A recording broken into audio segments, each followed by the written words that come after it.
Hello everybody. Here is the second part of my little tutorial practical case uh, about my object seq.list.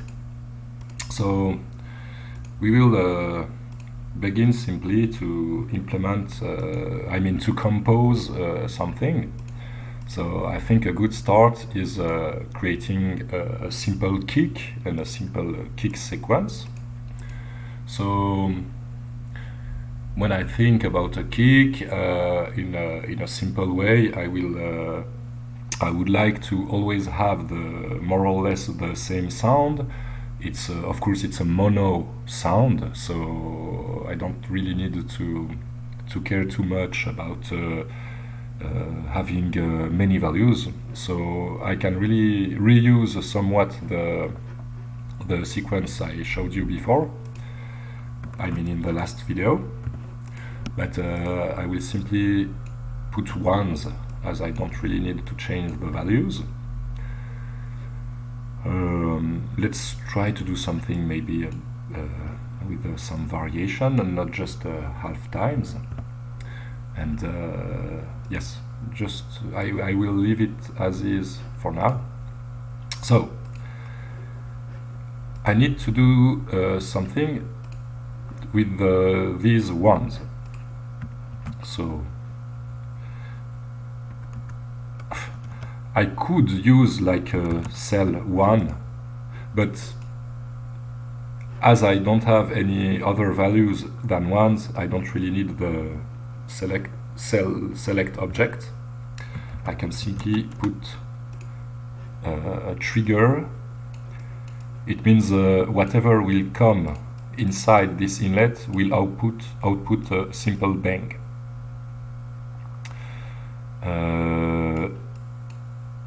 Let me think, maybe I need to double that. So anything coming from that, which would be 1 in that case, but we don't really care, will will output 2 bangs. So why 2 bangs? So first bang will be used for an envelope, so volume envelope. So there is nice ones coming from the library else, which is dk2. I use there is of course dk without the 2, which is simply you give a value in milliseconds and it's just fade out in the time you provide it. But dk2 allows you to have a kind of an attack, so a line that tries up to 1. So I like to keep it quite short, let's say 5 milliseconds, and let's put a duration of, I don't know, let's try, we will adapt if it's needed. So a bang is coming, which will activate the envelope. So the envelope needs to go inside a multiplier. And now the second bang, yes, maybe you don't know why I say first for the rightmost and second for the leftmost bangs, but this trigger object works this way. It allows you to put in order from left to right the different parts. I mean, yeah. I could use only one bang. In fact, I'm not sure that the order in that case would change anything, but yes. So the second bang will be used for the pitch envelope, because as you may know, if you want to synthesize a kick, it's in fact most of it is a pitch modulation. So I will use the native pure data vanilla object line. So I'll give like a frequency of 80 Hertz. My endpoint would be 40 Hertz, and how many time it should take to go there, I don't know. 50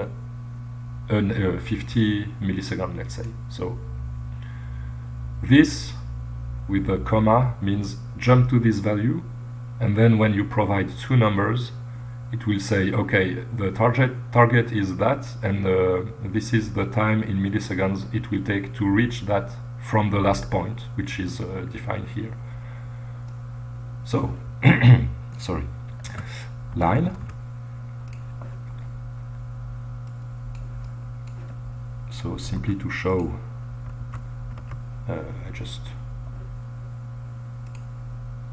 you can see there is something that happened before the 40. There is like a little prompt.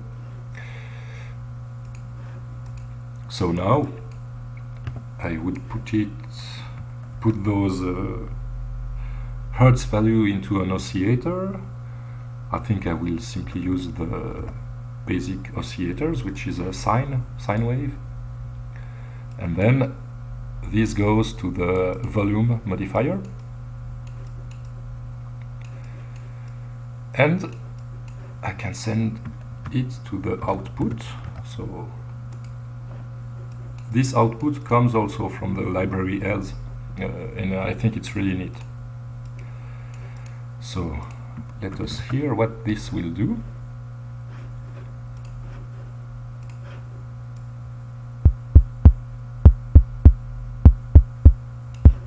Okay, not too bad. What if I make this longer? Doesn't change much. And this? Oh, interesting.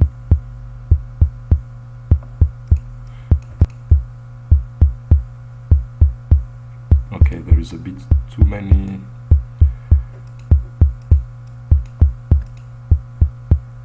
Yes, it's a bit less aggressive. There's not the low end of the kick doesn't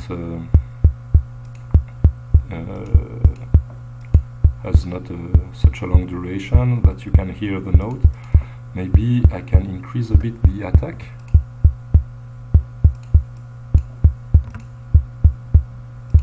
Yes, because we can hear a click.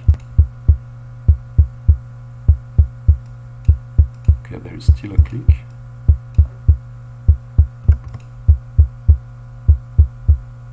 Yeah, I think I can't really get rid of this.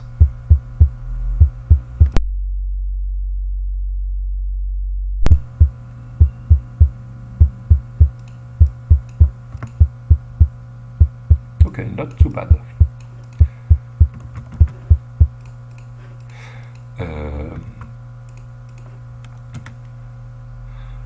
And yes, I will a bit, because it's a bit repetitive, so what I can do is like introducing a second bar. So you can use this bar sign. It's a syntax that is adapted to the object sequence and to the object pattern. So the developer of the else library provided this idea to put some symbols. And yes, also, in fact, the dash is also a way to combine things. Simple space means you get to the other element, and a dash means you combine these elements. So in fact, this doesn't do anything. It's more like a visual clue to where you're at. So I don't know. I will make that really simple, in fact, and maybe in the future videos I will change that.